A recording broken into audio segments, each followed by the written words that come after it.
گی ہمارے حسین صلوات۔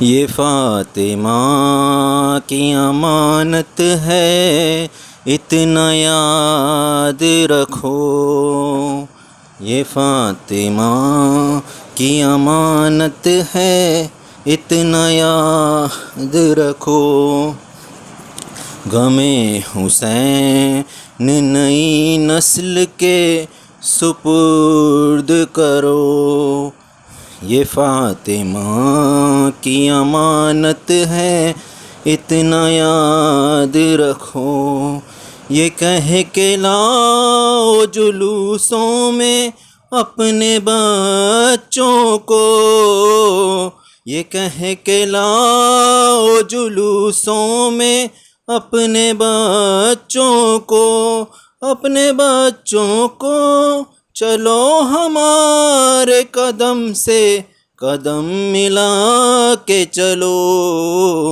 یہ فاطمہ کی امانت ہے اتنا یاد رکھو، ملا تھا جیسے بزرگوں سے تم کو ویسے ہی، ملا تھا جیسے بزرگوں سے تم کو ویسے ہی، تم کو ویسے ہی، علم جوانوں کے ہاتھوں میں اپنے ہاتھ سے دو، یہ فاطمہ کی امانت ہے اتنا یاد رکھو، برنگ مجلس و ماتم برنگ ذکر حسین، برنگ مجلس و ماتم برنگ ذکر حسین، برنگ ذکر حسین، امام وقت سے ہر وقت رابطے میں رہو، یہ فاطمہ کی امانت ہے اتنا یاد رکھو، صلوات۔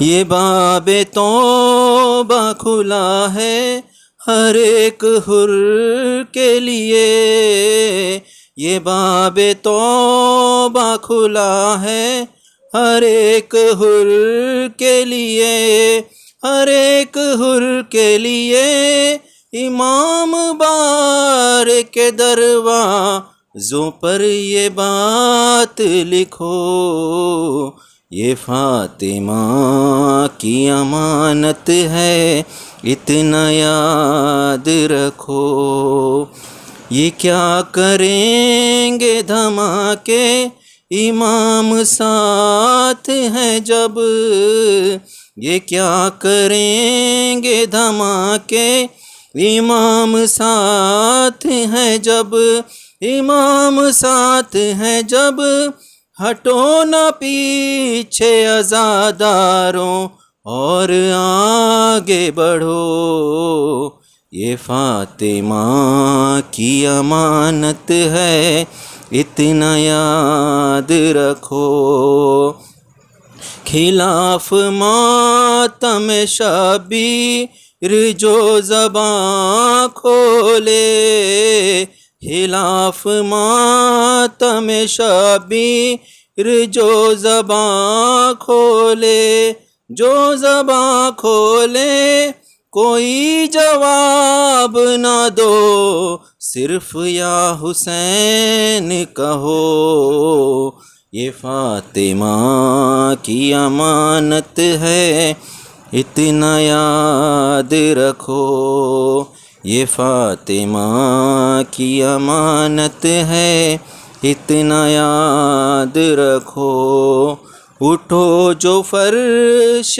عزا سے تو سر اٹھا کے چلو، اٹھو جو فرش عزا سے تو سر اٹھا کے چلو، سر اٹھا کے چلو یہاں پہ آؤ، تکلم تو سر جھکا کے رکھو، یہ فاطمہ کی امانت ہے اتنا یاد رکھو، یہ فاطمہ کی امانت ہے اتنا یاد رکھو۔ صلوات۔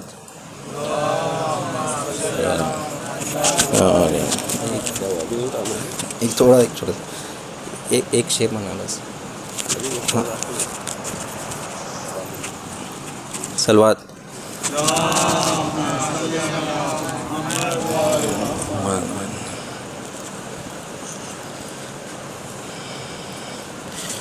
ایک دو مصرے سماعت فرمائیں۔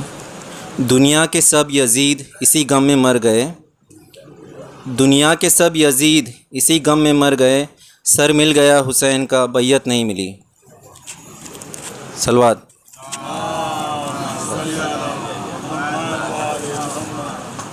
باز بلند صلوات۔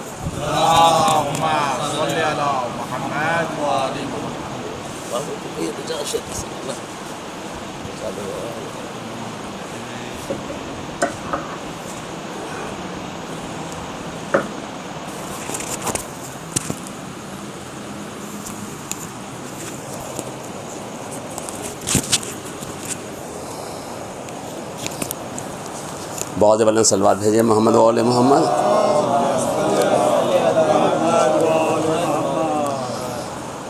سماعت فرمائیں۔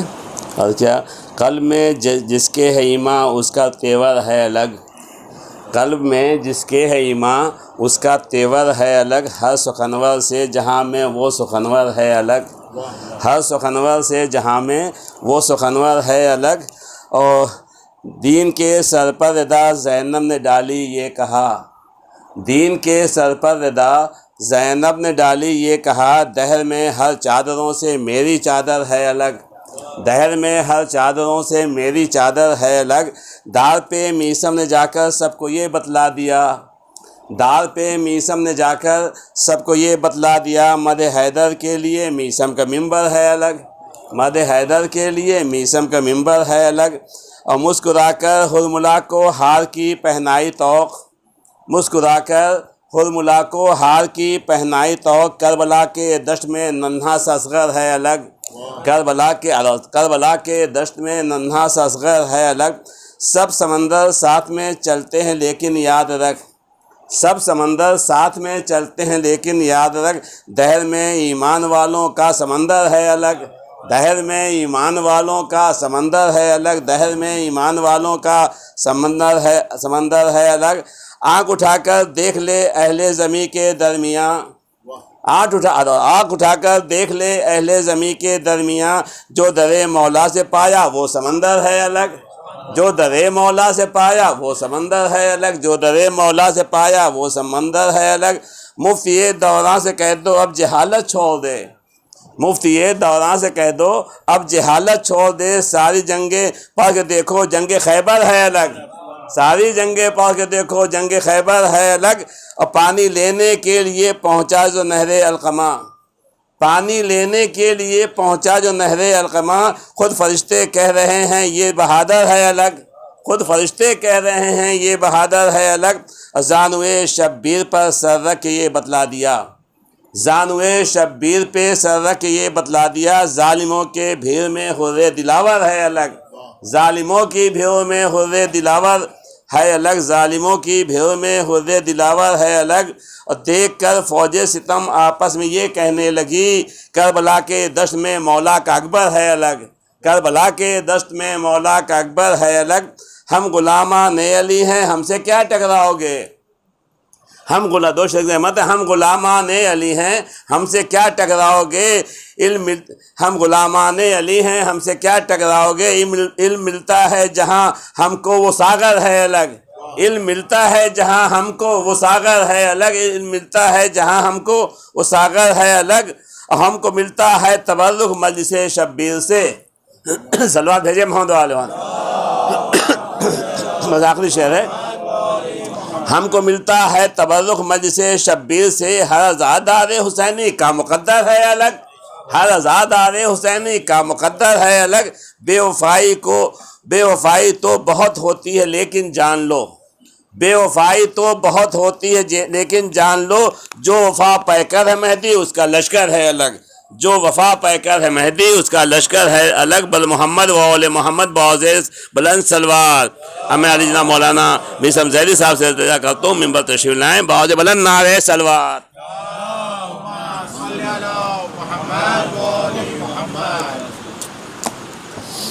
اقدار حیدری، بعزیز بلند نعرہ پنجتنی سلوار۔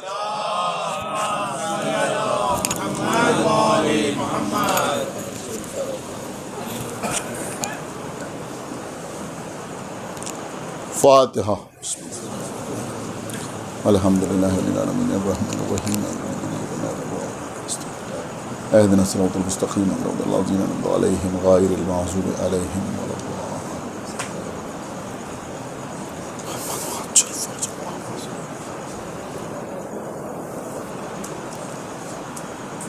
اعوذ باللہ السمیع العلی العظیم من الشیطان اللعین الرجیم، بسم اللہ الرحمن الرحیم، الحمد للہ الذی ہدانا لہذا وما كنا لنهتدي لولا ان هدانا الله، لقد جاءت رسل ربنا بالحق، الصلاة والسلام على صاحب الدين والإسلام والحل والحرام والركن والمقام والصلاة والصيام والسجود والقيام والشريعة والأحكام والحجة والبرهان والمحبة والعرفان والحق والبيان والكتاب والقرآن، سيدنا ونبينا وشفيعنا ومولانا ومولى الثقلين جد الحسن والحسين أبي القاسم محمد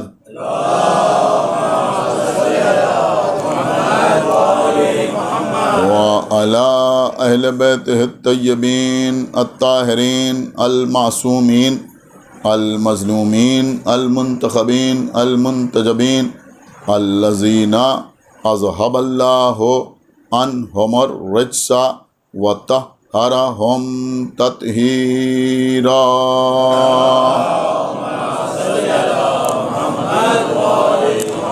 ولعنة الله على أعدائهم وقتلتهم وغاصبي حقوقهم ومنكري فضائلهم ومصائبهم أجمعين من الآن إلى يوم الدين، اللهم عذبهم عذابا يستغيث منه أهل النار، آمين رب العالمين۔ اما بعد فقد قال اللہ سبحانہ تبارک و تعالی فی کتابہ المجید وفرقانہ الحمید وقولہ الحق، بسم اللہ الرحمن الرحیم، انا نحن نزلنا الذکر وَإِنَّا لَهُ لَحَافِظُونَ۔ صلوات بر محمد۔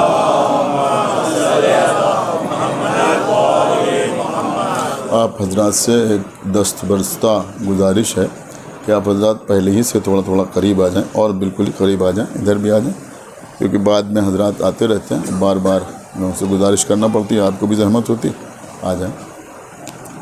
اور یہ کرسیوں پر وہ حضرات جن کو کوئی پرابلم ہے، کوئی مسئلہ ہے، وہ تشریف فرما ہیں۔ نوجوانوں سے اور بچوں سے گزارش ہے کہ وہ قبل وقت وہاں نہ بیٹھیں۔ ایک صلوات پڑھیں بر محمد۔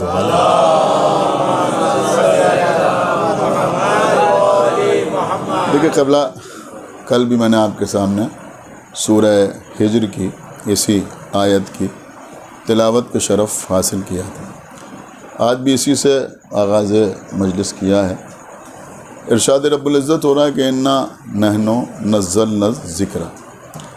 عام طور پر اس لفظ ذکر کا ترجمہ مترجمین نے قرآن کیا ہے، تو پھر ترجمہ اس طرح سے ہوگا کہ ارشاد ہو رہا ہے کہ ہم ہی ہیں اس ذکر کے، یعنی اس قرآن کے نازل کرنے والے. وَإِنَّ لَهُ لَحَافِظُونَ، اور ہم ہی ہیں اس کی حفاظت کرنے والے.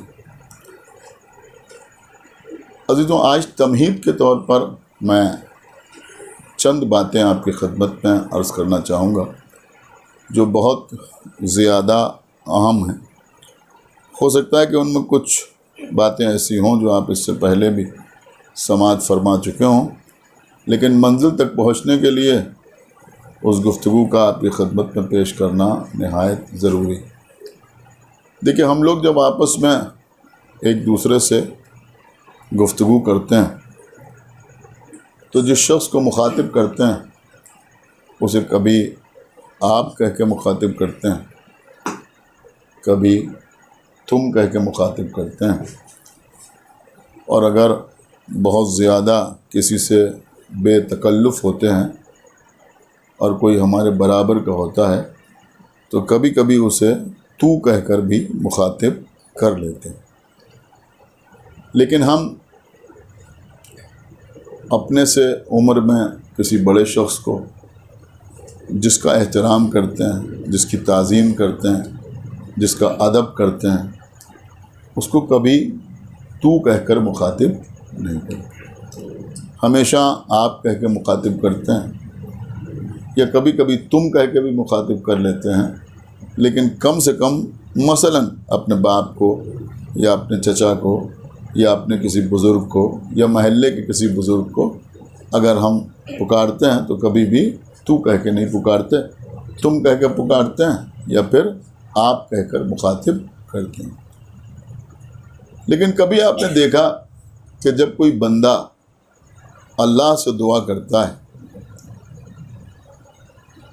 تو کوئی مسلمان، کوئی کلمہ پڑھنے والا، کسی بھی فرقے سے تعلق رکھتا ہو، وہ اللہ کو کبھی آپ یا تم کہہ کر نہیں پکارتا. کبھی اس انداز سے کسی کو آپ نے دعا کرتے نہ دیکھا ہوگا کہ اے اللہ آپ ہمیں ایک بیٹا عطا کر دیجئے، اے اللہ آپ ہمیں ایک مکان عطا کر دیجئے، اے اللہ جو بیمار ہیں آپ انہیں شفا عطا کر دیجئے. نہ تو کوئی اللہ کو آپ کہہ کے مخاطب کرتا ہے اور نہ کوئی اللہ کو تم کہہ کے مخاطب کرتا ہے. تم کہہ کے بھی اللہ کو مخاطب نہیں کیا جاتا. یہ میں بالکل آپ کی زبان میں بات کر رہا ہوں. کبھی اس طرح سے نہیں کہا جاتا کہ اے اللہ تم ہم کو بیٹا دے دو، اولاد عطا کر دو، مکان عطا کر دو، نوکری عطا کر دو، مال عطا کر دو، شہرت عطا کر دو. بلکہ جب بندہ اللہ سے دعا کرتا ہے تو اللہ کو تو کہہ کر مخاطب کرتا ہے. تو جب اپنے سے عمر میں بڑے کسی شخص کو ہم تو کہہ کر مخاطب کرنا مناسب نہیں سمجھتے تو پھر یہ اللہ کو تو کہہ کر کیوں مخاطب کرتے ہیں؟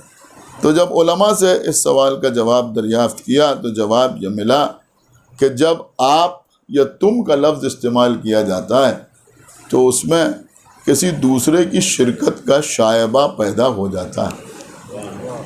اگر میں نے کہا کہ آپ صلوات پڑھیں تو اس آپ سے مراد کوئی ایک شخص بھی ہو سکتا ہے اور یہاں بیٹھے ہوئے تمام حضرات ہو سکتے ہیں. لیکن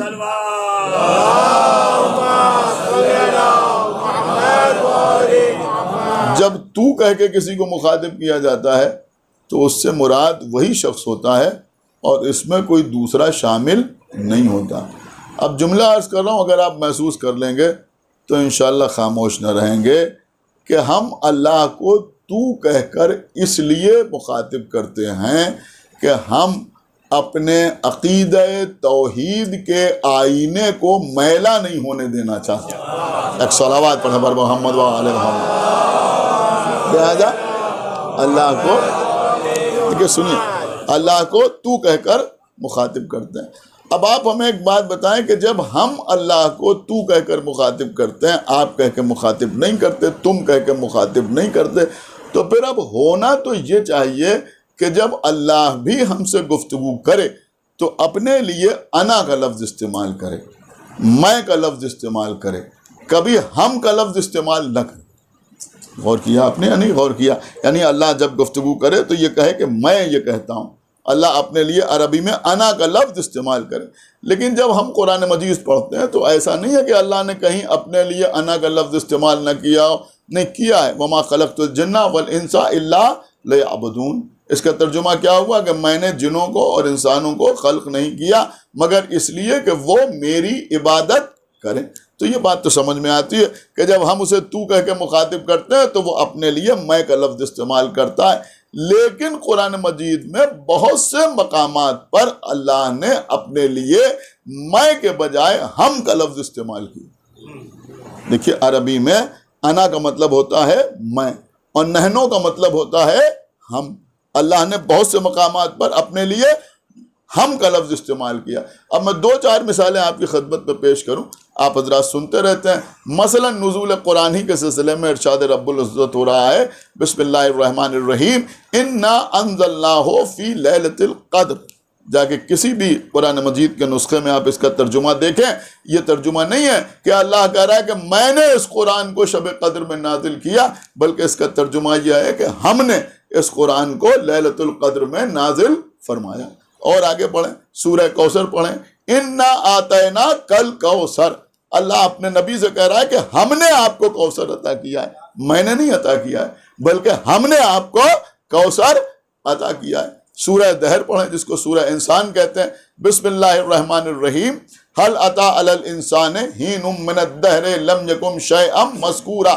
اس کے بعد کیا، انا خلقنا الانسان من نطفۃ امشاج نبتلیہ فجعلناہ سمیعا بصیرا۔ کیا ترجمہ ہوگا؟ اللہ کہہ رہا کہ کیا انسان پر ایک وقت ایسا نہیں گزرا کہ جب وہ قابل ذکر نہیں تھا، ہم نے انسان کو مخلوط نطفے سے پیدا کیا۔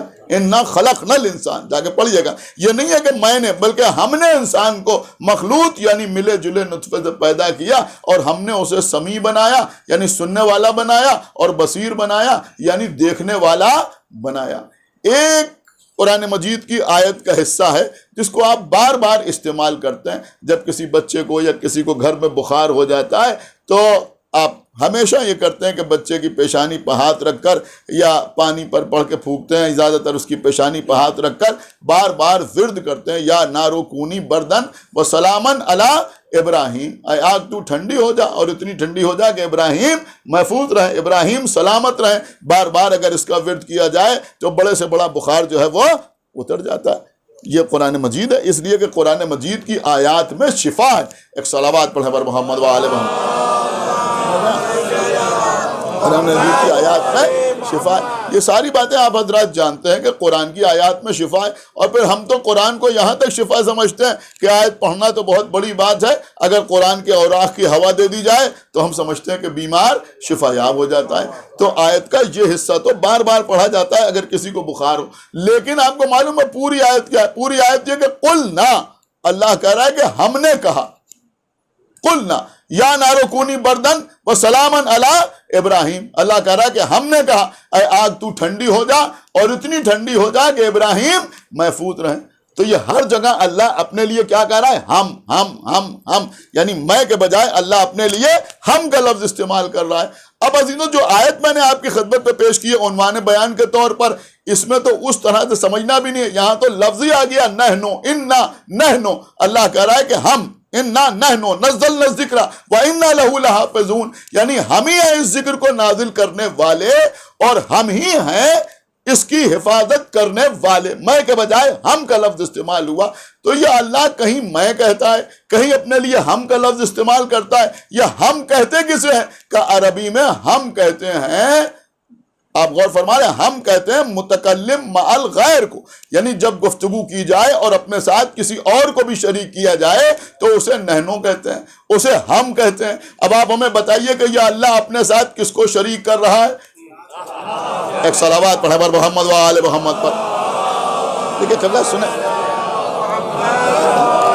دیکھیں میں چاہتا ہوں کہ آپ پوری تقریر کو سنیں، انشاءاللہ ہو سکتا ہے کچھ باتیں میں نوجوانوں کی خدمت میں پیش کر سکوں۔ تو اب اللہ اپنے ساتھ کس کو شریک کر رہا ہے؟ بھئی ہمارے مذہب کی بنیادی یہ ہے کہ ہم اللہ کے ساتھ کسی کو شریک نہیں کرتے، تو پھر اللہ کو اپنے لیے، یعنی جب ہم اللہ کو تم کہہ کے نہیں پکار سکتے، تو کہہ کے پکارتے ہیں، آپ کہہ کے نہیں پکارتے، اس لیے کہ اگر آپ کہیں گے تو دوسرے کی شرکت کے شائبہ پیدا ہو جائے گا، تو پھر ادھر سے بھی تو اس بات کا خیال ہونا چاہیے نا کہ اللہ اپنے نام کے ساتھ انا استعمال کرے، اپنے لیے میں کا لفظ استعمال کرے، ہم کا لفظ نہ استعمال کرے۔ لیکن اللہ نے بار بار اپنے لیے ہم کا لفظ قرآن مجید میں استعمال کیا۔ کہیں تو عبارت کے اعتبار سے سمجھ میں آتا ہے کہ ہم کا لفظ استعمال ہو رہا ہے، اور اس آیت میں تو لفظ ہی آ گیا، نحنو انا نحنو نزلنا الذکر، یعنی ہم ہی ہیں اس ذکر کے نازل کرنے والے۔ تو اب عزیزوں، اس سلسلے میں ہمارے مفسرین نے، دیکھیں ہمارے مفسرین نے اور دوسرے مفسرین میں فرق ہے۔ فرق یہ ہے کہ وہاں جب قرآن کی تفسیر کی جاتی ہے تو اپنی مرضی کے مطابق،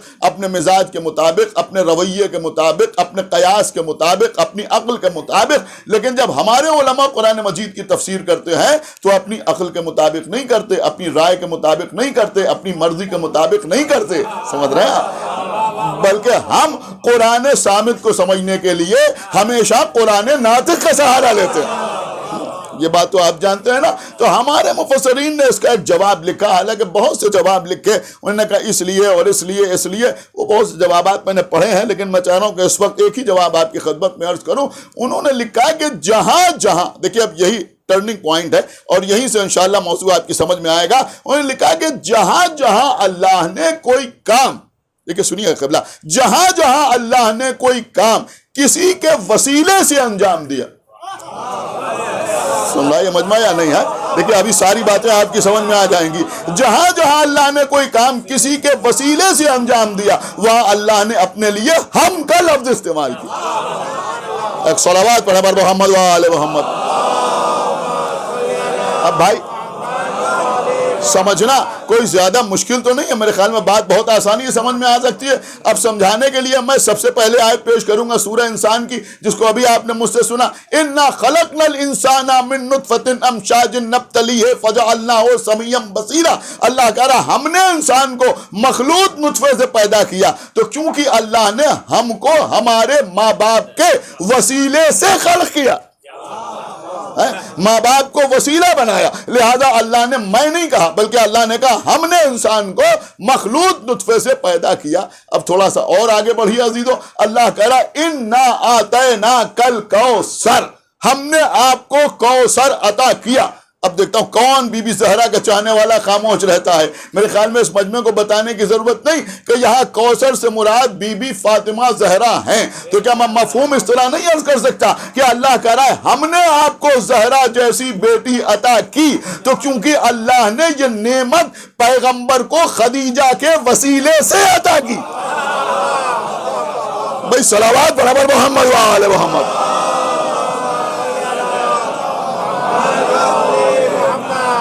آ جائیے بھائی، تھوڑا تھوڑا اور آگے آ جائیے، بھی لوگ آ رہے ہیں برابر۔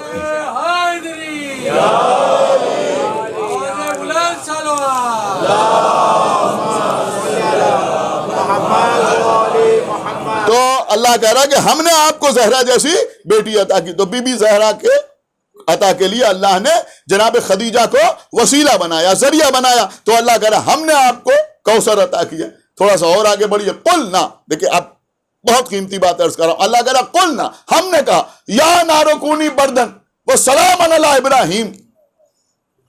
اب آپ مجھے بتائیے، اللہ کہہ رہا ہم نے کہا کہ آگ تو ٹھنڈی ہو جا، اور اتنی ٹھنڈی ہو جا کہ ابراہیم محفوظ رہیں۔ تو یہ قلنا بتا رہا ہے کہ اللہ نے یہ جملہ کسی کے وسیلے سے کہا، سن رہا ہے یہ مجمع یا نہیں؟ کسی کے وسیلے سے کہا۔ دیکھیں بات بڑی گہری ہے، اللہ نے کسی کے وسیلے سے کہا یا نارو کونی بردن، اے آگ تو ٹھنڈی ہو جا۔ یہ کون سا واقعہ ہے؟ کہ یہ وہ واقعہ ہے کہ جہاں نمرود نے جناب ابراہیم کو آگ کی طرف پھینکا، اتنی زبردست آگ اس نے روشن کر دی کہ خود اس کی سمجھ میں نہیں آ رہا تھا کہ ابراہیم کو آگ میں کیسے ڈالا جائے۔ تو شیطان نے آگے بتایا کہ بھئی منجنیخ بناؤ اور اس میں ابراہیم کو رکھو اور آگ کی طرف پھینک دو۔ ایک بات یہ سمجھ میں آئی کہ کچھ ایجادات ایسی ہوتی ہیں، ایک صلوات پڑھا بر محمد و آل محمد، جس کا غور کر رہے ہیں آپ؟ جس میں آئیڈیا شیطان کا ہوتا ہے. تو بہرحال اس سے بتایا کہ بھئی اس طرح سے ان کو پھینکو.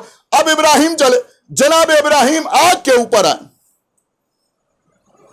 دیکھیں قبلہ یہاں نہایت پڑھے لکھے حضرات تشریف فرمائیں. میں بہت معذرت کے ساتھ آپ کی خدمت میں عرض کروں گا کہ کچھ شخصیتیں بہت بڑی بڑی ہوتی ہیں، لیکن بہرحال جو بھی معصوم نہیں ہے اس سے اختلاف کرنے کا ہمیں آپ کو مکمل طور پر حق حاصل. میں نے غلط نہیں عرض کیا. علامہ اقبال بہت بڑی شخصیت، مسلمانوں کی نظر میں سمجھ لیے توپ. لیکن سنیے جو میں عرض کر رہا ہوں، بہت سے کلام ان کا مدح اہل بیت میں بھی ہے، ہمارا سلام. لیکن میں ایک بات ضرور عرض کروں گا کہ اقبال اقبال ہے اور انیس انیس ہے. بھائی صلوات پڑھا پر محمد وآل محمد. یہ بات سمجھ لی غور کیا آپ نے؟ تو بہرحال علامہ اقبال. اب علامہ اقبال کے دو مصرے ہیں جس کو آپ سنتے رہتے ہیں. بے خطر کود پڑا آتش نمرود میں عشق. سنتے ہیں نا؟ عقل ہے محو تماشائے لبے بام. ابھی غور کیا آپ نے؟ انہوں نے جناب ابراہیم کے آگ میں جانے کو فقط عشق قرار دیا. وہ کہتے ہیں یہ عقل نہیں تھی. پھر کیا تھا؟ میں کہا عقل تو دور کھڑی دیکھ رہی ہے، یہ خالی عشق تھا. لیکن میں معذرت کے ساتھ آپ کی خدمت میں عرض کر رہا ہوں کہ جب عشق بندوں کے درمیان ہوتا ہے، یعنی ایک بندہ دوسرے بندے سے عشق کرتا ہے، تو اس کا تعلق عقل سے اکثر نہیں ہوتا. لیکن جب عشق اللہ سے ہوتا ہے، دیکھیں میں ثابت کروں گا اس بات کو. ایک صلوات پڑھا پر محمد وآل محمد.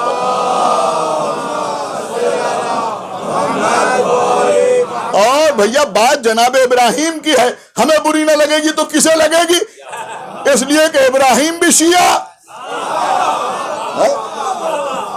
اور الحمدللہ کہ ہم بھی شیعہ. تو بہرحال ایک ہی لفظ کا اطلاق تو ہوتا ہے نا. تو جناب ابراہیم، اب وہ ابراہیم آگ کے اوپر پہنچے. یہ خالی عشق نہیں تھا، اس کا ثبوت میں پیش کر رہا ہوں.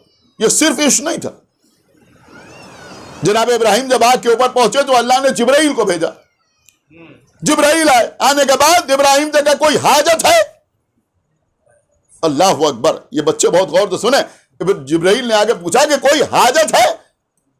تو جناب ابراہیم نے کیا کہا؟ جناب ابراہیم نے کہا حاجت ہے، لیکن جس سے ہے اس سے بتانے کی ضرورت نہیں. یہی تو کہا ابراہیم نے. آپ مجھے بتائیے کہ جناب ابراہیم کیا اختصار سے جواب نہیں دے سکتے؟ یس یا نو میں جواب نہیں دے سکتے؟ کہہ دیتے کہ نہیں ہے. لیکن عزیزوں اگر جناب ابراہیم کہہ دیتے کہ نہیں ہے تو آپ کو معلوم ہے لوگ کیا کہتے؟ ایسا اکثر ہوتا ہے.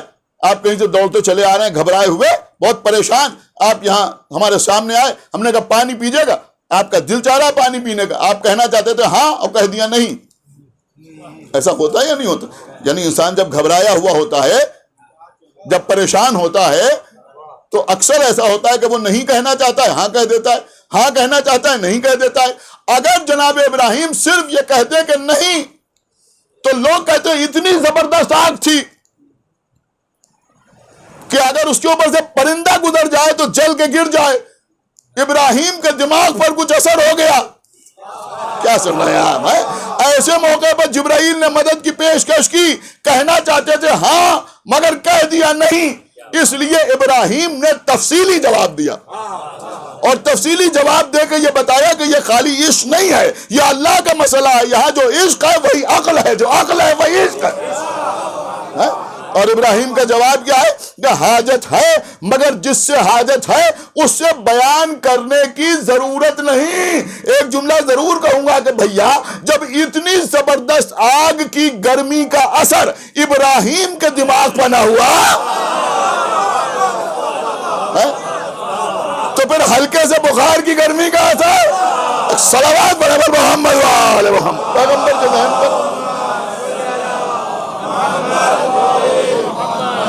اب آپ بتائیے جناب ابراہیم آگ میں پہنچے، آگ گلزار ہو گئی. کب گلزار ہوئی؟ جب اللہ نے کہا یا نارو کونی بردن وسلام علی ابراہیم، تبھی تو آگ گلزار ہوئی. اب اللہ کہہ رہا قلنا، ہم نے کہا. دیکھیں اتنی دیر کی محنت اسی لیے تھی کہ جہاں جہاں اللہ کہے ہم، وہاں ماننا پڑتا ہے کہ یہ کام کسی کے وسیلے سے کیا. اب آپ مجھے بتائیں کہ یہ کام اللہ نے کس کے وسیلے سے کیا؟ قرآن تو جبرائیل کے وسیلے سے نازل ہوا.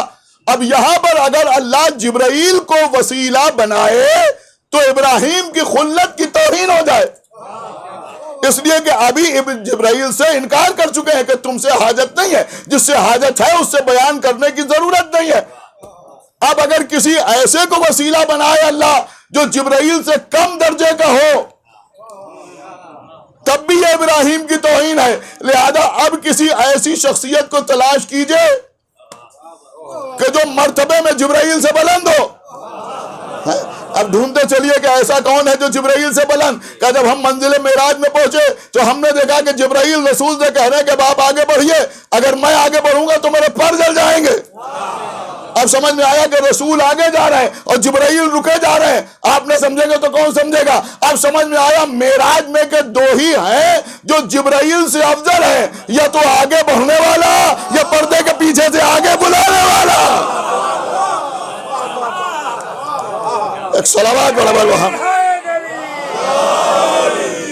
چمن گلی گلی، علی علی علی علی، شہر شہر گلی گلی، علی علی علی علی، نعرے حیدری، آواز بلند نعرے سلوات، بہرحال تو میں عرض کر رہا تھا، جہاں جہاں نہنو آئے وہاں وہاں ماننا پڑے گا کہ اللہ نے یہ کام کسی کے وسیلے سے، کسی کے ذریعے سے کیا ہے۔ تو یہاں اللہ کیوں کہہ رہا ہے اِنَّا نَحْنُ نَزَّلْنَا الذِّكْرَ؟ دیکھیں آج انشاءاللہ خالی نزول ہی پر میں بات کرنا چاہتا ہوں کہ اللہ کہہ رہا ہے کہ ہم ہیں اس قرآن کے نازل کرنے والے۔ تو کیونکہ اللہ کہہ رہا ہے ہم نے نازل کیا تو ماننا پڑے گا کسی کے وسیلے سے نازل کیا۔ تو کس کے وسیلے سے نازل کیا؟ کہ جبرائیل کے وسیلے سے اللہ نے قرآن نازل کیا۔ سارے مسلمان یہ مانتے ہیں نا کہ جبرائیل نزول قرآن کا وسیلہ ہیں، جبرائیل نزول قرآن کا وسیلہ ہیں۔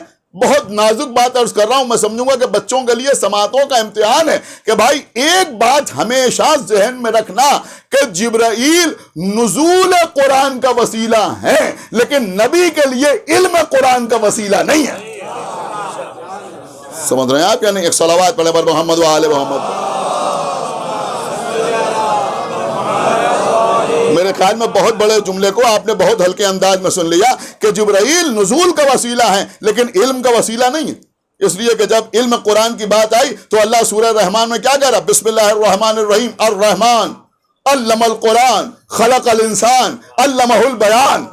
غور کر رہے ہیں، اللہ کہہ رہا ہے کہ ہم نے علم قرآن عطا کیا، اس کے بعد کہہ رہا ہے کہ ہم نے انسان کو پیدا کیا، پھر اللہ کہہ رہا ہے کہ ہم نے اس کو بیان کرنے کی صلاحیت عطا کی۔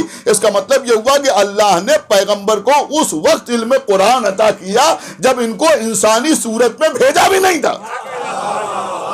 یہ بات آپ اپنے ذہن میں رکھیں۔ تو بہرحال جبرائیل کون ہے؟ کہ جبرائیل نزول کا وسیلہ۔ دیکھیں قبلہ میں بار بار یہ بات عرض کرتا ہوں کہ آپ کبھی احساس کمتری کا شکار نہ ہوا کیجیے، کبھی بھی۔ یہ لوگ جو بڑھ چڑھ کے کہتے ہیں، انہوں نے کہا صاحب یہ شیعہ رسول کو نہیں مانتے، عجیب عجیب باتیں کہی جاتی۔ میں نے کہا یہ نماز نہیں پڑھتے۔ سب سے بڑا الزام تو یہی لگتا ہے کہ شیعہ نماز نہیں پڑھتے۔ میں نے 1 سال پہلے لکھنؤ میں ایک جملہ کہا تھا، جی چاہ رہا ہے کہ آپ کے سامنے دہرا دوں کہ بھیا اگر شیعہ نماز نہ پڑھتے ہوتے تو تمہیں شیعوں کو قتل کرنے کے لیے مسجدوں میں نہ جانا پڑتا۔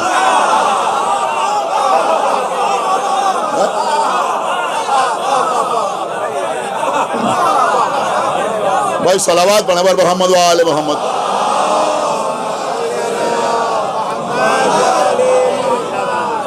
بالکل اسی طرح سے رسول اللہ کا مسئلہ، انہوں نے کہا شیعہ رسول کو نہیں مانتے۔ انہوں نے کہا مولا علی کا ذکر کرتے ہیں تو مولا علی کو رسول سے بڑھا دیتے ہیں آگے۔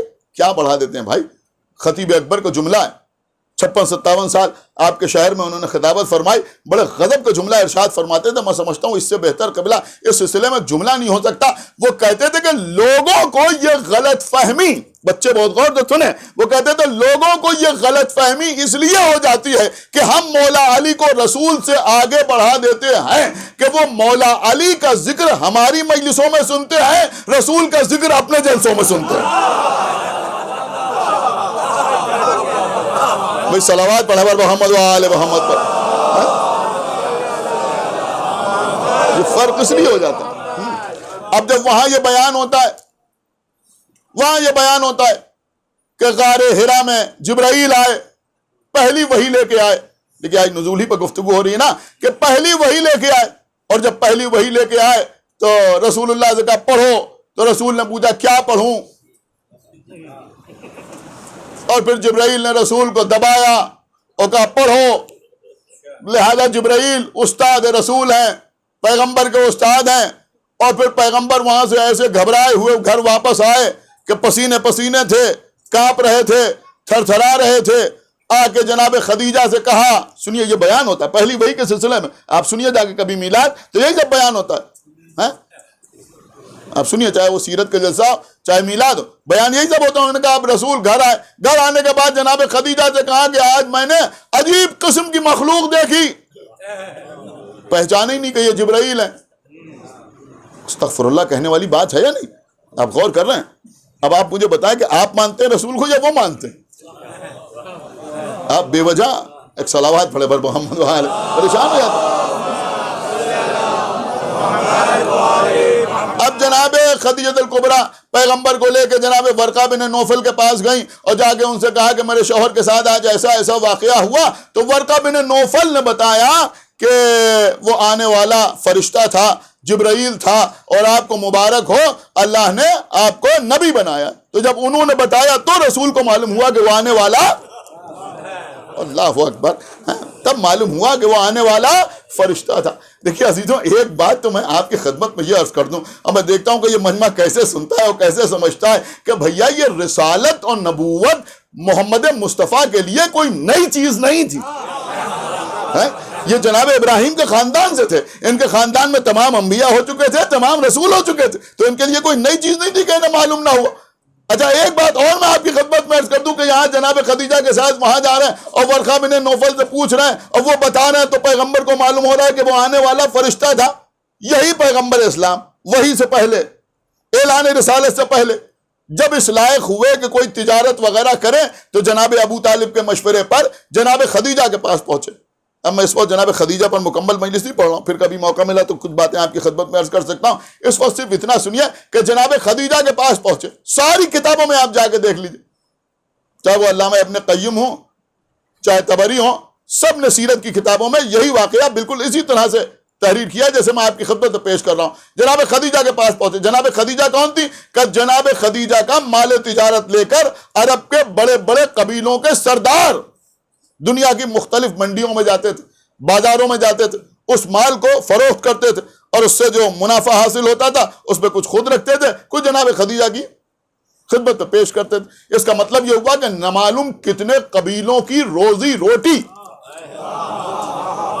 سیدہ کی ماں کی وجہ سے چل رہی تھی، نامعلوم کتنے قبیلوں کی روزی روٹی۔ اب پیغمبر اسلام بھی جناب خدیجہ کے پاس پہنچے اور جا کے کہا کہ ہم بھی آپ کا مال تجارت لے کے جانا چاہتے ہیں۔ دیکھیں اسے کہتے ہیں معرفت۔ اللہ جانے کیوں اس چیز کو ہم مسلمان بیان کیوں نہیں کرتے۔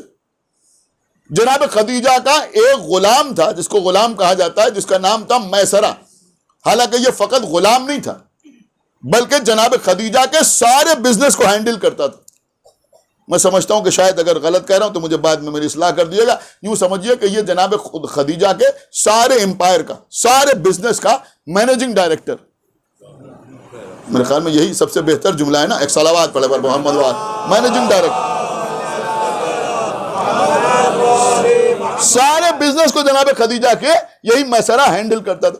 جب کوئی آتا تھا تو یہ اس کو لے کے جاتا تھا اور مال دکھاتا تھا کہ دیکھو یہ مال تم لے کے جاؤ، یہ لے کے جاؤ۔ پہلے تو اس کا انٹرویو لیتا تھا کہ یہ کس حیثیت کا آدمی ہے، کس صلاحیت کا آدمی ہے، کتنی تجارت کر سکتا ہے، کتنا مال بیچ سکتا ہے، اور اس کے بعد اسی اعتبار سے جو سمجھتا تھا اس کے حوالے وہ مال کرتا تھا۔ پھر اس کو بتاتا تھا کہ دیکھو یہ مال جو ہے وہ اتنے میں فروخت کرنا، اتنے میں بتانا، اگر بارگیننگ ہو تو اس حد تک اتر آنا، اور اس کو فلاں جگہ جا کے بیچنا، اس کے کسٹمرز جو ہیں وہ فلاں علاقے میں ملیں گے، اور یہ چیز جو ہے وہ فلاں ملک میں زیادہ اچھی طرح فروخت ہو سکتی ہے۔ تو تمام ہدایات دے کے اس کو رخصت کرتا تھا۔ لیکن جب پیغمبر اسلام آئے تو جناب خدیجہ نے، دیکھیں قابل غور بات ہے، میں سمجھتا ہوں آپ نے خوش ہوں گے تو کون خوش ہوگا، بلایا میسرہ کو، اور میسرہ کو بلا کے کہا کہ دیکھو اب جو آیا ہے یعنی پیغمبر اسلام، تم ان کو لے کے جاؤ، اور دیکھو ہرگز ہرگز ان کو کوئی نصیحت کرنے کی کوشش نہ کر۔ خدا کے لیے بھائی بیدار ہو، یہ ان کو کچھ بتانے کی کوشش نہ کرنا کہ آپ یہ لے جائیں یا یہ لے جائیں، جو مال انہیں پسند آئے وہ ان کے حوالے کر دینا، اور جتنا مال یہ کہیں کہ یہ اتنا مال ہمیں چاہیے وہ ان کے حوالے کر دینا، اور اس کے بعد ان سے کہنا کہ آپ جہاں چاہیں وہاں تشریف لے جائیں، جیسے چاہیں ویسے اس مال کو فروخت کریں، اور تم ان کے ساتھ ساتھ جانا۔ ابھی تک کسی کے ساتھ مسئلہ کو نہیں بھیجا تھا، لیکن پیغمبر کے لیے کہا کہ تم ان کے ساتھ ساتھ جانا اور صرف دیکھتے رہنا۔ دیکھو راستے میں بھی کبھی ان کو مشورہ دینے کی کوشش نہ کرنا، بس تم ان کے ساتھ ساتھ جانا، خادم کی حیثیت سے جانا، خدمت گزار کی حیثیت سے جانا، اور دیکھتے رہنا، اور واپس آ کے مجھے بتانا کہ تم نے راستے میں کیا کیا دیکھا۔ اب یہ خدیجہ کا غلام پیغمبر اسلام کے ساتھ چلا، پیغمبر بازار میں آئے، کیا سن رہے ہیں، وہ مال فروخت کیا، مال فروخت کرنے کے بعد اب میسرہ نے دیکھا کہ انہوں نے سب سے زیادہ اچھی طرح اس مال کو فروخت کیا، بالکل سچی سچی بات ہر ایک کو بتائی، سارا مال فروخت ہو گیا۔ واپس آئے، جب واپس آئے تو جناب خدیجہ کا غلام جناب خدیجہ کے پاس گیا۔ دیکھیں محب الدین طبری نے بھی اس بات کو بالکل ایسے ہی لکھا ہے جیسے میں آپ کی خدمت میں عرض کر رہا ہوں۔ تو جناب خدیجہ نے اس سے پوچھا کہ یہ بتا کہ تو نے راستے میں کیا دیکھا۔ یہ اعلان رسالے سے پہلے کا واقعہ ہے، بعثت سے پہلے کا واقعہ ہے۔ تو اس نے کہا کہ میں نے راستے میں یہ دیکھا کہ جب یہ سفر کرتے ہیں، یہ چلتے ہیں، تو ان کے سر کے اوپر کبھی تو ابر سایہ کرتا ہے، نہیں ابھی آپ نے غور نہیں کیا، کبھی تو ابر سایہ کرتا ہے، اور کبھی ان کے سر پر فرشتہ اپنے پروں سے سایہ کرتا ہے۔ سن رہے ہیں آپ یا نہیں سن رہے؟ فرشتہ اپنے پروں سے سایہ کرتا ہے۔ اب آپ مجھے بتائیں کہ محب الدین طبری لکھ رہے ہیں، علامہ ابن قیم لکھ رہے ہیں کہ ان سے کہا کہ میں نے دیکھا کہ ایک فرشتہ ان کے سر پر اپنے پروں سے سایہ کرتا ہے۔ یہ کون بیان کر رہا ہے؟ یہ خدیجہ کا غلام بیان کر رہا ہے۔ اب ہمیں انصاف سے بتاؤ کہ جب خدیجہ کا غلام فرشتے کو پہچانتا ہے تو خدیجہ کا شوہر فرشتے کو نہیں پہچانتا۔ بھائی صلوات پڑھیں محمد و آل محمد۔ یہ بات سمجھ میں آ رہی کہ پیغمبر اسلام فرشتے کو نہیں پہچانتے؟ اور عزیزو پیغمبر اسلام تو پیغمبر اسلام، ذرا آ کے دیکھو، اللہ کے رسول نے مولا متقیان سے کہا یا علی آج آپ تھوڑی دیر کے لیے گھر کے دروازے پر بیٹھ جائیے، تھوڑی دیر کے لیے گھر کے دروازے پر بیٹھ جائیے، کسی کو اندر نہ آنے دیجیے گا، اس لیے کہ آج اللہ سے اجازت لے کر کچھ فرشتے میری زیارت کے لیے آ رہے ہیں۔ دیکھیے کتاب کا نام ہے صداقت القاب۔ کچھ فرشتے میری زیارت کے لیے آ رہے ہیں، کا بہتر ہے۔ مولا علی آگے گھر کے دروازے پر بیٹھ گئے۔ اب روایت کے جو جملے ہیں میں آپ کے خدمت میں عرض کرنے کے لیے مجبور ہوں۔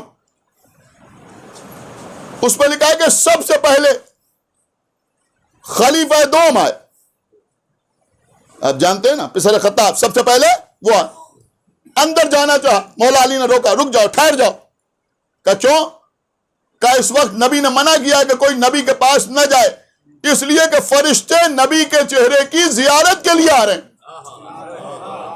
دیکھیں سنیے، ابھی ایسی ہی روایت تمام نہیں ہو رہی، کہ فرشتے نبی کے چہرے کی زیارت کے لیے آ رہے ہیں۔ تو اب انہوں نے یہ نہیں کہا کہ یا علی آپ کو کیسے پتا چلا، بلکہ انہوں نے کہا کہ یا علی کتنے فرشتے آئے ہیں نبی کی زیارت کے لیے۔ دیکھیں فرشتے اندر آ رہے ہیں، نبی اندر ہے، مولا علی گھر کے دروازے میں بیٹھے ہوئے ہیں۔ تو میرے مولا نے فرمایا 360۔ دیکھیں حیرت نہ کیجئے، بہت غور سے سنیے بھائی، خدا کے لیے بیدار ہوئے سارا مجمع کا 360 فرشتے میرے رسول کے چہرے کی زیارت کے لیے آئے ہیں۔ اب انہوں نے یہ بھی نہیں پوچھا کہ یا علی آپ نے گنا ہے، آپ کو کس نے بتایا کہ 360 فرشتے آئے ہیں؟ اب ظاہر سی بات ہے کہ مولا علی سے کون پوچھے، یہ واپس چلے گئے۔ دوسرے دن پیغمبر مسجد میں منبر پر، مسجد بھری ہوئی،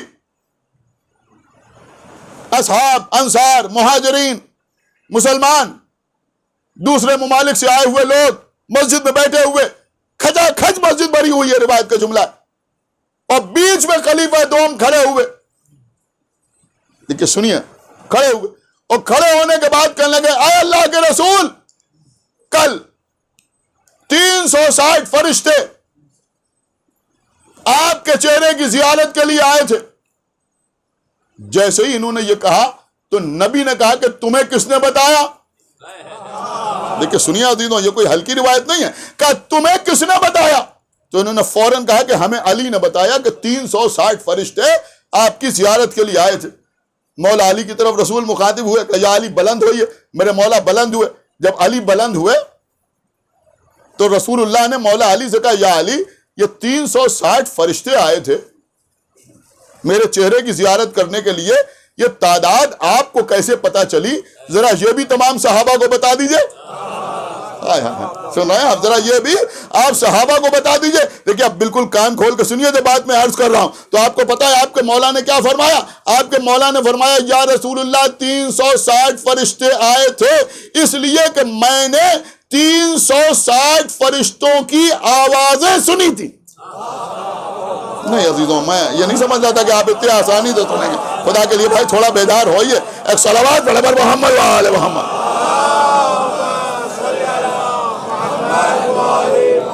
دیکھیں مولا کائنات کے فضائل سن کے خوش ہونا ضروری ہے، بہت توجہ آپ حضرات کی چاہتا ہوں۔ تو میرے مولا نے فرمایا کہ میں نے 360 فرشتوں کی آوازیں سنی تھی۔ عزیزوں یہاں پہ روایت تمام ہو گئی، لیکن میں ایک بات آپ سے پوچھنا چاہتا ہوں۔ یہاں مجلس ہو رہی، انہوں نے ایک بار کہا نعرہ حیدری، سارے مجمع نے کہا یا علی۔ باہر کوئی کھڑا ہوا ہے دور، اس سے پوچھئے کہ مجلس ہو رہی؟ اس نے کہا مجلس ہو رہی۔ کہا نعرہ لگا؟ کہا نعرہ لگا۔ کہا یا علی لوگوں نے کہا؟ کہا یا علی کہا۔ اب آپ اس سے پوچھئے کتنے لوگوں نے یا علی کہا؟ خدا کے لیے بھائی بیدار ہوئیے، جو میں عرض کر رہا ہوں اس سے پوچھئے کتنے لوگوں نے یا علی کہا۔ وہ کہے گا بھائی ہم اندر نہیں تھے، ہم نے گنا نہیں، کافی لوگ اندر تھے، ہم نے آواز سنی، لیکن میرے مولا نے یہ فرمایا۔ دیکھیں اب جس کے دل میں علی ہے وہ خاموش نہیں رہ سکتا۔ میرے مولا نے فرمایا کہ میں نے 360 فرشتوں کی آواز سنی۔ اس کا مطلب یہ ہوا کہ علی فرشتوں کی آواز خالی بھن بھناہٹ کی شکل میں نہیں سنتے۔ سنایا پہ نہیں سن رہا ہے، یعنی مولا علی نے خالی یہ نہیں سنا کہ فرشتوں کی آواز آ رہی ہے، بلکہ ایک ایک فرشتے کی آواز کو پہچانا، یہ جبرائیل کی آواز، یہ میکائیل کی آواز۔ ایک صلوات برابر محمد و آل محمد، ایک ایک آواز۔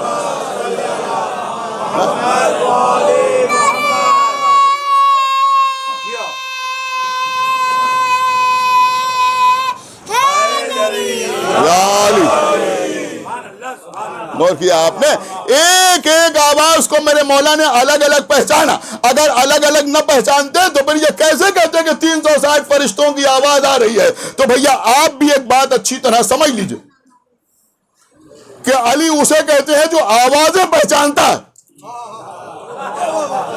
علی اسے کہتے ہیں جو آوازیں پہچانتا ہے۔ دیکھیں عزیزوں، کسی یونین کی طرف سے احتجاج ہو رہا ہے، کسی یونین کی طرف سے احتجاج ہو رہا ہے، اپنی ڈیمانڈ کے سلسلے میں نعرے لگائے جا رہے ہیں۔ اکثر ایسا ہوتا ہے کہ دھرنا ہو رہا ہے، پروٹیسٹ ہو رہا ہے، آدھے لوگ بول رہے ہیں، آدھے پیچھے خاموش بیٹھے ہوئے ہیں، انوالو سب ہیں، لیکن کچھ بول رہے ہیں، کچھ نہیں بول رہے ہیں۔ تو جو نہیں بول رہے ہیں ان سے پوچھئے کہ آپ کیوں نہیں بولے؟ انہوں نے کہا بھائی آگے والے تو بول رہے ہیں، جب بونس ملے گا تو سب کو ملے گا، انکریمنٹ ہوگا تو سب کا ہوگا، ہم بولیں یا نہ بولیں۔ اس لیے کہ جو آفیسرز ہیں، جو ذمہ داران ہیں، وہ سب کی الگ الگ آواز تھوڑی پہچانتے ہیں۔ سن رہا ہے کہ نہیں سن رہا؟ سب کی الگ الگ آواز تو نہیں پہچانتے ہیں، لیکن ایک بات آپ کان کھول کے سمجھ لیں کہ بھیا علی اسے کہتے ہیں جو سب کی آوازیں پہچانتا ہے، سب کی آوازیں پہچانتا ہے۔ لہذا اگر کبھی مجلس میں نعرہ حیدری لگایا جائے تو یہ سوچ کے جواب دیجئے کہ علی آوازوں کے پہچاننے والے کو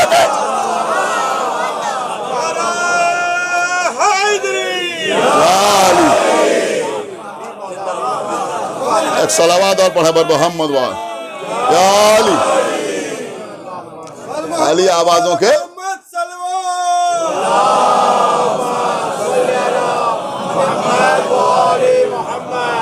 اب کیونکہ بات آ گئی عزیزوں، یہ ساری باتیں قابل غور ہیں۔ دیکھیں عزیزوں، اصل مسئلہ ہے مولا کائنات کا نام لینا۔ اب کچھ لوگ اسی میں پریشان ہو جاتے ہیں، انہوں نے کہا صاحب ایران میں تو نعرہ حیدری نہیں لگتا، عراق میں تو نعرہ حیدری نہیں لگتا، دیگر مقامات پر تو نعرہ حیدری نہیں لگتا، لیکن یہ زمانہ انٹرنیٹ کا زمانہ ہے، یوٹیوب کا زمانہ ہے، واٹس ایپ کا زمانہ ہے، فیس بک کا زمانہ ہے۔ آپ یہ بتائیے کہ مولا کا نام لیا جاتا ہے یا نہیں لیا جاتا؟ یعنی وہ ایران ہو، ایرانی ہو یا عراقی ہو، جہاں جہاں بھی شیعہ ہیں، اے بھائی شیعہ کی پہچان ہی ہے کہ وہ مولا علی کا نام لیتا ہے کسی بھی طرح سے۔ یہ ہمارے یہاں طریقہ بنایا گیا، ان کا نعرہ حیدری، اور جب کہا نعرہ حیدری تو سب نے یا علی کہا۔ عزیزوں میں نے بہت سوچا، بہرحال یہ ہمارے بزرگوں ہی نے تو ایجاد کیا ہوگا نا یہ ترکیب کہ نعرہ حیدری، اور جب کہا نعرہ حیدری تو سارے مجمع نے یا علی کہا۔ یا آپ مجھے بتائیں مولا علی کا نام ہی تو لینا ہے، یہ نعرہ حیدری کیوں؟ کیوں؟ اگر کہا جائے نعرہ علوی اور سب کہیں یا علی تو کیا پریشانی؟ کوئی پریشانی؟ کوئی پریشانی۔ اگر کہا جائے نعرہ مرتضوی اور سب کہیں یا علی تو کیا پریشانی؟ کوئی پریشانی نہیں۔ میرے مولا کے بہت سے نام ہیں، کوئی بھی نام لے لیا جائے، لیکن سارے نام چھوڑ کر سنیے جو میں عرض کر رہا ہوں، ایک صلوات پڑھیں بر محمد و آل محمد، انشاءاللہ یاد رکھیں گے۔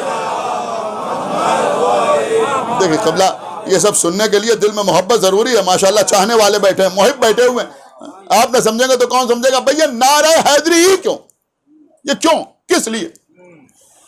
اور یہاں ہندوستان میں تو بڑے بڑے مورچوں پر مومنین نے نعرہ حیدری لگایا اور اس سے کامیابی بھی حاصل ہوئی۔ تو یہی نام کیوں چنا گیا؟ کیوں چنا گیا؟ دیکھیے ہو سکتا ہے کچھ باتیں آپ کی سنی ہوئی ہوں، لیکن ایک الگ کی بات عرض کر رہا ہوں۔ قبلہ جب مرحب مولا کائنات کے مقابلے پہ آیا، دیکھیں کچھ چیزیں لوگ میں سمجھتا ہوں جوش خطابت میں پڑھ دیتے ہیں، لیکن ایسا ہے نہیں۔ مثلا کسی کتاب میں آپ کو نہیں ملے گا، روایت میں نہیں ملے گا، جب مرحب مولا علی کے مقابلے پہ آیا تو اس نے یہ نہیں کہا تھا کہ میری ماں نے میرا نام مرحب رکھا، یہ نہیں کہا تھا اس نے، یہ نہیں ہے، یہ تو لوگ یوں ہی کہہ دیتے ہیں۔ بلکہ مرحب نے آگے کہا کہ سارا خیبر جانتا ہے کہ میرا نام مرحب ہے۔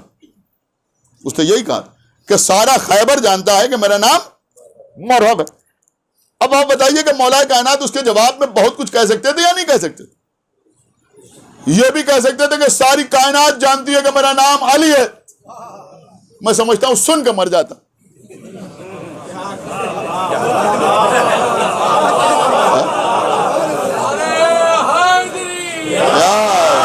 مر جاتا سن کے۔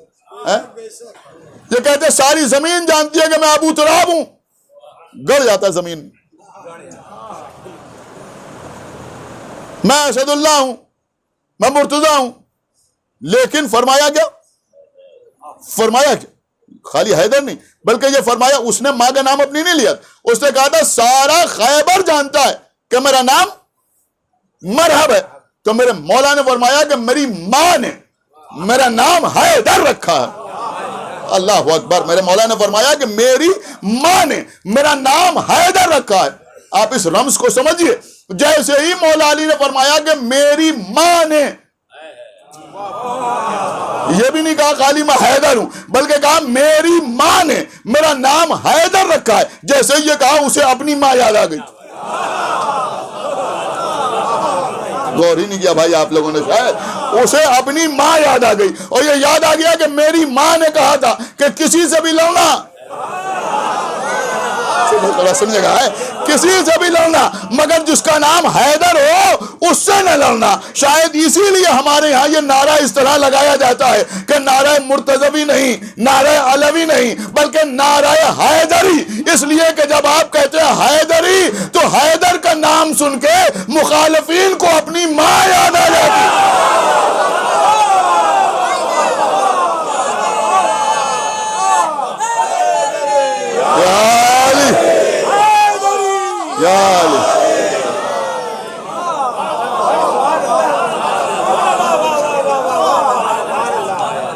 ایک صلوات اور پڑھیں بر محمد و آل محمد۔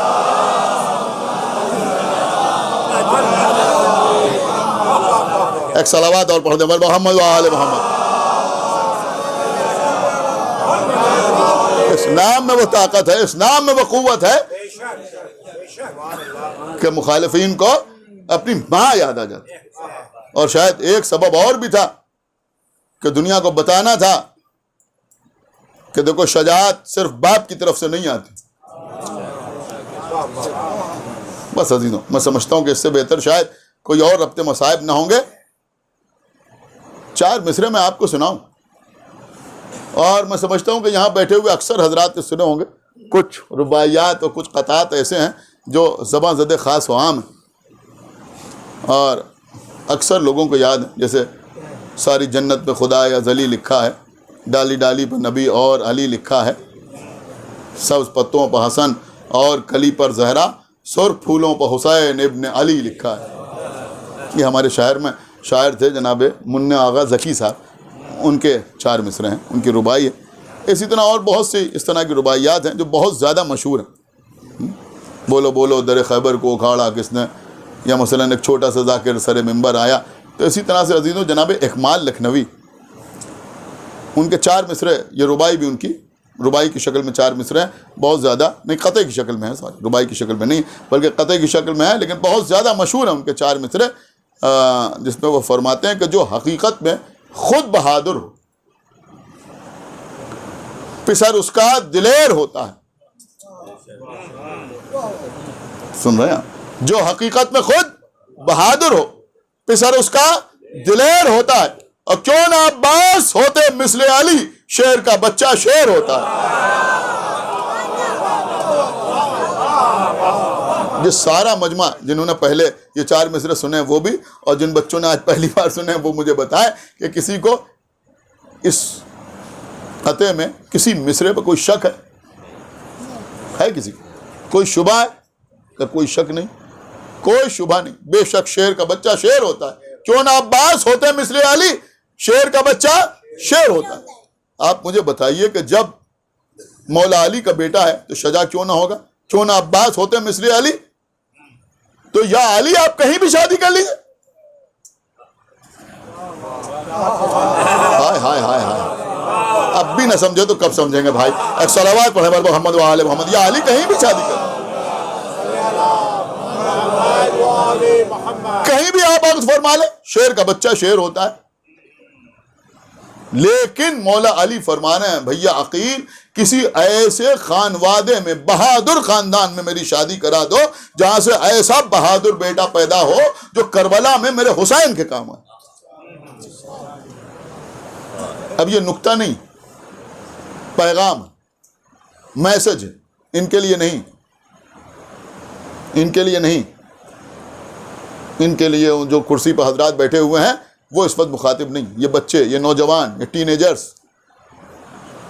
میری بات بہت غور سے سنیں، مولا علی جہاں بھی شادی کر لیتے، شیر کا بچہ شیر ہوتا ہے۔ آپ کو سمجھ رہے ہیں یا نہیں سمجھ رہے ہیں؟ لیکن مولا علی کچھ پیغام دے رہے ہیں قیامت تک آنے والے اپنے ہر شیعہ بچے کو۔ سنیے عزیزوں، دیکھیں اس سے بڑا کوئی اس وقت میسج نہیں ہوگا۔ جو حالات ہم اور آپ دیکھ رہے ہیں، میں سمجھتا ہوں بہت ضروری ہے یہ بات بچوں کے سامنے عرض کرنا کہ خالی یہ بھی نہیں کہ بہادر عورت سے شادی کرا دو، اس لیے کہ ایسی بہادر عورت کس کام کی جو میدان میں آ جائے؟ بھائی صلوات پڑھیں محمد آل محمد۔ نہیں،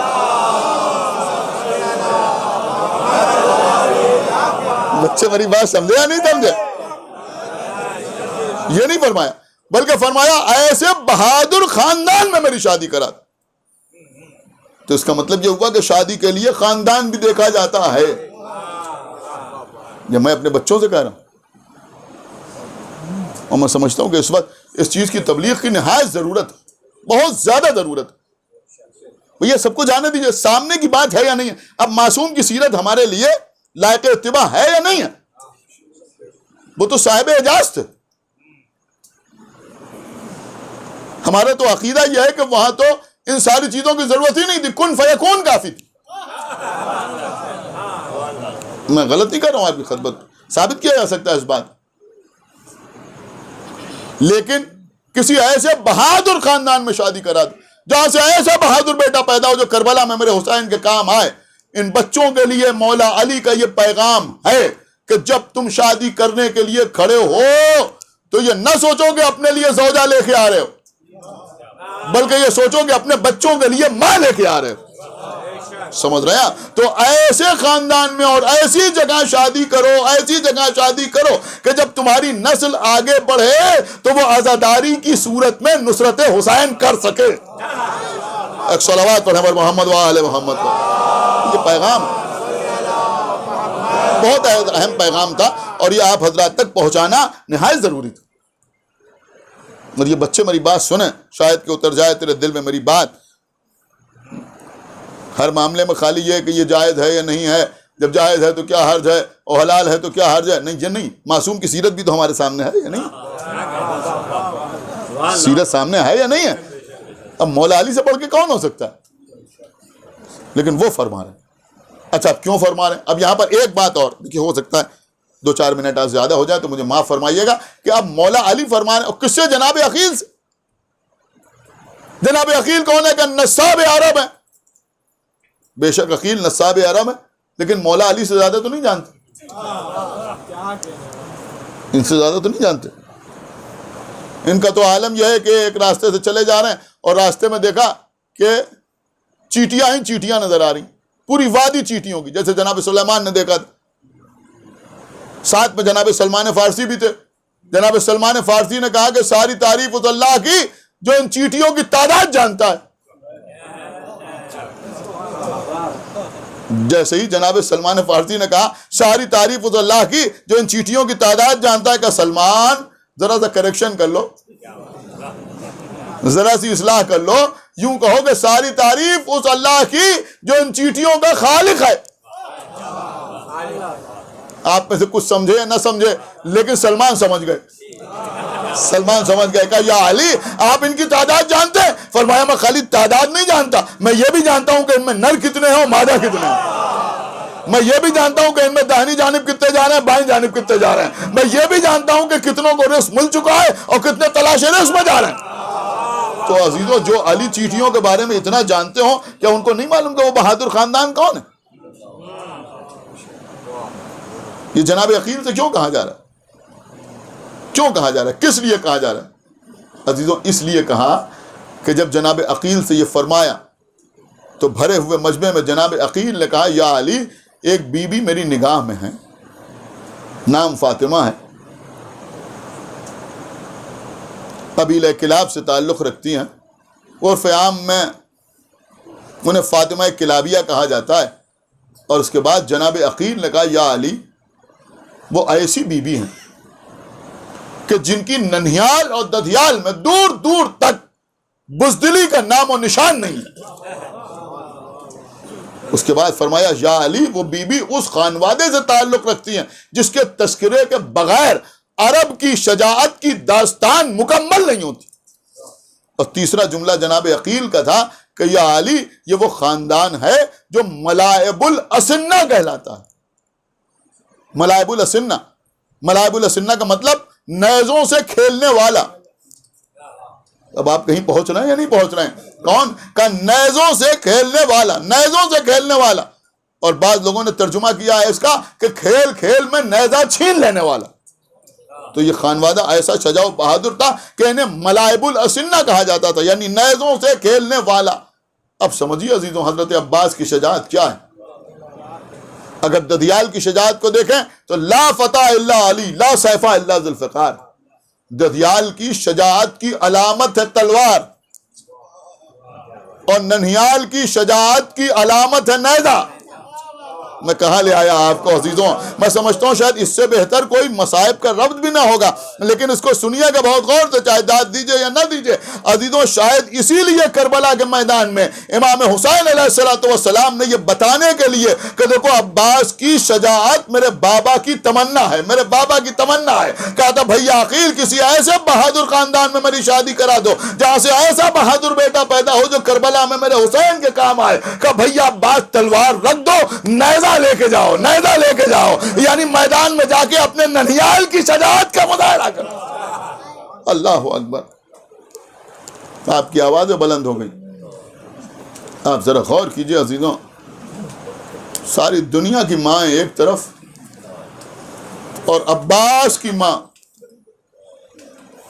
کوئی ارادہ نہیں تھا کہ مجلس یہاں پہ تمام ہوگی, لیکن شاید بی بی کا اشارہ یہی ہے. عزیزوں ایک روایت کتاب علمدار کربلا میں ہم نے پڑھی. جب پہلی بار پڑھی تو ہم خود بہت دیر تک روئے اپنے کمرے میں بیٹھ کے. حالانکہ روایت کوئی ایسی نہیں ہے کہ جیسے سخت قسم کی مصائب کی روایتیں ہوتی ہیں، لیکن ہاں دل کو چھونے والی روایت ہے کہ جب جناب فاطمہ کلابیہ وہ رخصت ہو کر مولا علی کے گھر آئیں تو شروع میں مولا علی نے بی بی کو فاطمہ کہہ کے پکارا۔ 6-7 دن کے بعد بی بی نے مولا علی سے کہا، یا علی آپ مجھے فاطمہ کہہ کے نہ پکارا۔ اللہ اکبر۔ مولا علی نے کہا کہ کیا آپ کا نام فاطمہ نہیں ہے؟ کہا بے شک میرا نام فاطمہ ہے، لیکن آپ مجھے فاطمہ کہہ کے نہ پکارا گی۔ کہا بی بی کیوں؟ سنیں گے آپ؟ سن سکیں گے؟ آوازوں کو روک سکیں گے؟ آپ دیکھیں کیسا خیال ہے۔ کہا یا علی بات یہ ہے کہ جب آپ مجھے فاطمہ کہہ کے پکارتے ہیں تو حسنین کو اپنی ماں یاد آ جاتی اور ان کی آنکھوں میں آنسو آ جاتے ہیں جو مجھے گوارا نہیں ہے، لہذا آپ مجھے فاطمہ کہہ کے نہ پکارا کیجئے۔ تب عزیزوں نسلوں کو دیکھنے والے علی نے بی بی کی کنیت قرار دی ام البنین، بیٹوں کی ماں، بیٹوں کی ماں۔ ہاں عزیزوں کربلا کے بعد بی بی ام البنین نے اپنے بچوں کا ماتم تو نہیں کیا، لیکن ہاں جب کبھی کوئی ام البنین کہہ کے پکارتا تھا تو فرماتی تھی کہ اب مجھے ام البنین نہ کہا کرو، اس لیے کہ وہ بیٹے کہا جن کی وجہ سے میں ام البنین ہوں۔ عزیزوں امام حسین کا 40 قریب آ رہا ہے، امام حسین کا چہلم قریب آ رہا ہے۔ ایسا لوگوں میں ایک تڑپ ہے، بے چینی ہے، بے قراری ہے کہ لوگ کربلا نہیں جا پا رہے، کوششیں جاری ہیں۔ خداوند عالم کوشش کرنے والوں کو کامیاب کرے، 12 لوگوں کو چہلم میں کسی نہ کسی حد تک پہنچنا نصیب کرے۔ اب وہ کربلا پہنچے، بہرحال جس دن بھی پہنچے، 19 سفر کو پہنچے، 18 سفر کو پہنچے، جب بھی پہنچ سکیں پہنچے۔ لیکن عزیزوں جب آپ کربلا جاتے ہیں آپ نے دیکھا ہوگا کہ راستے میں جتنے موقف ہوتے ہیں زیادہ تر موقف وہ ہوتے ہیں کہ جن کا نام جناب ام البنین کے نام پر رکھا جاتا ہے۔ عزیزوں یہ بی بی ام البنین کتنی قربانیاں کربلا کے میدان میں جناب ام البنین کی ہے، کوئی اندازہ کر سکتا ہے عزیز؟ بس کملا میں مجلس کو تمام کر رہا ہوں، آپ ذرا غور کریں کہ شہزادی زینب جب رہائی ملی تو جناب سید سجاد کو بلایا گیا۔ جناب زینب زندان کے دروازے پر بھتیجے کا انتظار کر رہی ہیں۔ کچھ دیر کے بعد دیکھا کہ بیمار امام تشریف لا رہے ہیں، لیکن اب ہاتھوں میں ہتکڑیاں نہیں ہیں، پیروں میں بیڑیاں نہیں ہیں، گلے میں توقے خاردار نہیں ہے۔ امام آئے کہ پھوپھی یزید ہمیں رہا کرنا چاہتا ہے، آپ یہ بتائیں کہ آپ یہاں رہنا پسند کریں گے یا مدینہ جانا پسند کریں گے؟ کہ بیٹا سید سجاد یزید سے کہہ دو کہ ہم جائیں گے تو مدینہ، لیکن پہلے ہم اپنے بھیا کا ماتم کر لیں، ہم چاہتے ہیں کہ اپنے بھائی کا ماتم کر لیں، پہلے جی بھر کے رو لیں، اس کے بعد ہم مدینہ جائیں گے۔ عزیزوں ایک مکان خالی ہوا، بی بی زینب اس مکان میں پہنچی، 7 دن تک آقا حسین کا ماتم ہوتا رہا۔ بی بی زینب مجلس پڑھتی تھی، شام کی عورتیں چیخیں مار مار کر روتی تھی۔ عزیزوں میں نے کسی کتاب میں نہیں دیکھا کہ زینب کیسے مجلسیں پڑھتی تھیں، کھڑے ہو کے مجلس پڑھتی تھیں یا بیٹھ کے مجلس پڑھتی تھیں، نظم میں مجلس پڑھتی تھیں یا نثر میں مجلس پڑھتی تھیں، لیکن ہاں عزیزوں تصور کہتا ہے کہ جب ہم مجلس پڑھتے ہیں تو روایات کا سہارا لیتے ہیں، واقعات بیان کرتے ہیں، اشارے کرتے ہیں، نفسیاتی گوشے پڑھتے ہیں، لیکن زینب کو تو کسی چیز کی ضرورت ہی نہیں تھی۔ لیکن رونے میں کمی نہ کیجیے گا عزیزوں، امام حسین کے 40 کے سلسلے کا یہ پرسہ ہے، آپ حضرات تشریف فرما ہے۔ بس سنیے عزیزوں زینب کیسے مجلس پڑھتی تھی۔ عزیزوں میں سمجھتا ہوں سارے مصائب بی بی زینب کے سامنے بنفس نفیس موجود تھے۔ عجب نہیں کبھی جناب ام لیلہ کے بازو پکڑ کے دکھاتی ہوں گی، دیکھو یہ ام لیلہ ہیں، کربلا میں علی اکبر مارا گیا۔ کبھی جناب ام رباب کی طرف اشارہ کرتی ہوں گی، دیکھو یہ میرے بھائی کی بیوہ ام رباب ہے، اس کا 6 مہینے کا علی اصغر کربلا کے میدان میں 3 بھال کا تیر کھا کے سو گیا۔ کبھی کہتی ہوں گی دیکھو یہ میرے بڑے بھائی کی بیوہ ام فروا ہے، ارے قاسم 13 سال کا تھا، کربلا کے میدان میں گھوڑوں کی ٹاپوں سے پامال ہو گیا۔ عورتیں چیخیں مار مار کے روتی تھیں اور کبھی کہتی ہوں گی دیکھو یہ میری بہن ام کلثوم ہے، اس کی چادر کا محافظ عباس کربلا کے میدان میں بازو کٹا کے سو گیا، اور کبھی سر و سینہ پیٹ کے کہتی ہوں گی دیکھو میں حسین کی بہن زینب ہوں، میرا بھیا حسین کربلا کے میدان میں 3 دن کا بھوکا پیاسا پسے گردن سے دبا کر ڈالا گیا۔ عزیزوں بی بی زینب کی مجلسیں جاری رہیں یہاں تک کہ آخری دن آیا، 7ویں دن بی بی زینب کی خواہش پر اس مکان میں شہداء کے سر آئے۔ دیکھیں عزیزوں یہاں اور دیگر اضلاع میں، خاص طور سے ہمارے ہندوستان میں جب کوئی عشرہ مجالس ہوتا ہے، خاص طور سے عشرہ اولیٰ میں، تو آخری دن شبیاں اٹھائی جاتی۔ جب لوگ شبیوں کو دیکھتے ہیں تو کیسے روتے ہیں، کس طرح سے اثر ہوتا ہے۔ یہ قاسم کے پامال لاشے کی شبی ہے، یہ 6 مہینے کے بچے کے لٹے ہوئے گہوارے کی شبی ہے، یہ حسین کے اجڑے ہوئے ذوالجناح کی شبی ہے، یہ عباس کے خون میں بھرے ہوئے عالم کی شبی ہے۔ لوگ کیسے روتے ہیں۔ اب ذرا آپ سوچئے کہ جب ہمارے درمیان شبیاں آتی ہیں تو ہمارا یہ عالم ہوتا ہے، جب اس مکان میں شہداء کے سر آ رہے ہوتے ہیں تو عزیزوں کیا عالم ہوگا۔ بس مجلس تمام ہو رہی ہے عزیزوں، جب کوئی سر آتا تھا کوئی نہ کوئی ماں آگے بڑھتی تھی سر کو لینے کے لیے۔ عزیزوں کسی ماں کا اپنے بچے کو گود میں لینے کے لیے آگے بڑھنا اور ہے، اور کسی ماں کا اپنے بچے کے کٹے ہوئے سر کو لینے کے لیے آگے بڑھنا اور۔ علی اکبر کا سر آیا، ام لیلہ نے آگے بڑھ کے آغوش میں لے لیا، اے میرے لال کہ تجھے 18 برس اسی لیے پالا تھا۔ قاسم کا سر آیا، ام فروہ نے آگے بڑھ کے آغوش میں لے لیا، اے میرے لال تیرے پھول سے بدن کو پامال کر دیا گیا۔ 6 مہینے کے علی اصغر کا سر آیا، ام رباب نے آگے بڑھ کے آغوش میں لیا، یا بنیا امثلک ینہر، آئے علی اصغر کے تیرے ایسے بچے بھی نہر کیے جاتے ہیں۔ عزیزوں ہر سر کو لینے کے لیے ماں آگے بڑھی، لیکن 2 سر ایسے آئے جن کو لینے کے لیے ان کی مائیں آگے نہ بڑھی۔ ارے میں کیا عرض کر گیا، جن کو لینے کے لیے ماں آگے نہ بڑھیں۔ آپ سمجھے وہ کس کے سر تھے؟ ایک سر اس کا تھا جس کی ماں اس مکان میں موجود نہ تھی، ایک سر اس کا تھا جس کی ماں دنیا میں موجود نہ تھی۔ میرے خیال میں آپ سمجھ گئے میرا اشارہ کیا ہے۔ ارے ایک عباس کا سر تھا جن کی ماں مدینے میں تھی، اس مکان میں موجود نہ تھی۔ ایک حسین کا سر کہ زہرا کی شہادت ہو چکی تھی۔ جب یہ 2 سر آئے تو مائیں آگے نہ بڑھیں، لیکن 2 دکھیا بہنیں آگے بڑھیں۔ ارے ام کلثوم نے عباس کا سر آغوش میں لیا، زینب نے حسین کا سر آغوش میں لیا، بہنوں نے گریہ کرنا شروع کیا۔ زینب کہہ رہی تھی اے بھیا حسین یہ بہن بڑی شرمندہ ہے، یہ آپ کی امانت کی حفاظت نہ کر سکی، سکینہ قید خانہ شام میں ہم سے جدا ہو گئی۔ ام کلثوم کہہ رہی تھی اے بھیا عباس جس بہن کے پردے کا اتنا خیال رکھتے تھے اسے بے مخنہ و چادر دیار بدیار پھرا۔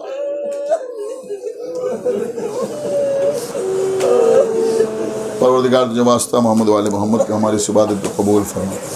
پروردگار جو واسطہ محمد والے محمد کے تمام حاضرین مجلس اور بانیان مجلس کے دلی مقاصد کی تکمیل فرما۔ پروردگار جو واسطہ محمد والے محمد کا ہم کو اعمال صالحہ کی توفیق عنایت فرما۔ ہمارے عقائد کو صحیح و سالم رکھ، ہم جب تک زندہ رہیں آل محمد کی محبت اور ان کے دشمنوں کی عداوت کو زندہ رہیں، اور دنیا سے جائیں تو یہ دونوں عظیم ترین نعمتیں اپنے ساتھ لے کے جائیں۔ پروردگار جلد از جلد ہمارے امام زمانہ کا ظہور فرما، اور ان کا اصحاب اور انصار میں ہمارا شامل۔